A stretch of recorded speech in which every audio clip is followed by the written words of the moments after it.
ഇല്ല പൊട്ടിച്ചിരി നീണ്ട ഞരക്കങ്ങളല്ലാതെ ഓരോ തകരക്കുടിലും വെള്ളമിറങ്ങാതെ ജീവിതമൂർച്ചയിൽ തുള്ളിപ്പനിച്ച് കിടക്കയാമുണ്ണികൾ. ദാരിദ്ര്യത്തിന്റെ ദയനീയാവസ്ഥയെക്കുറിച്ച് സൂചിപ്പിക്കാനാണ് കവി എന്ന് അങ്ങനെ പാടിയത്.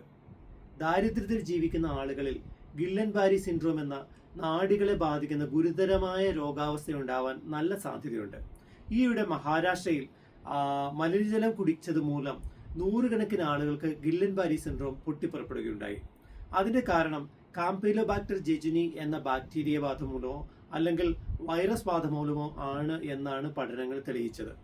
അപ്പോൾ ഈ രോഗത്തിന്റെ ലക്ഷണങ്ങൾ എന്താണെന്ന് പരിശോധിച്ചു കഴിഞ്ഞാൽ കൈകാലുകൾക്ക് ബലക്കുറവ്, നടക്കാനുള്ള പ്രയാസം, ശ്വാസം മുട്ടൽ, കാഴ്ചക്കുറവ്, ശരീരവേദന എന്നിവയായിരിക്കും. പലപ്പോഴും ഇത് ഗുരുതരമായി മരണകാരണം തന്നെ ആകാറുമുണ്ട്. ഗില്ലൻ ബാരി സിൻഡ്രോം എല്ലാവരെയും ഗുരുതരമായി ബാധിക്കാറില്ല. അത് വന്നു കഴിഞ്ഞാൽ സ്വാഭാവികമായും അതിന്റെ തീവ്രത കുറഞ്ഞ് നോർമൽ ആവാറാണ് പതിവ്. പലപ്പോഴും ഇമ്മ്യൂണോഗ്ലോബുലിൻ തെറാപ്പിയോ അല്ലെങ്കിൽ പ്ലാസ്മ എക്സ്ചേഞ്ച് തെറാപ്പിയോ പോലുള്ള ആധുനിക ചികിത്സാ രീതികൾ അതിന് വേണ്ടി വന്നേക്കാം. ഗില്ലൻ ബാരി സിൻഡ്രോം വരാതിരിക്കാനായി തിളപ്പിച്ചാറിയ വെള്ളം ഉപയോഗിക്കാൻ ശ്രദ്ധിക്കുക. പച്ചക്കറികളും മാംസവും പാകം ചെയ്യുമ്പോൾ കൃത്യമായി കഴുകിയതിനു ശേഷം മാത്രം ഉപയോഗിക്കുക.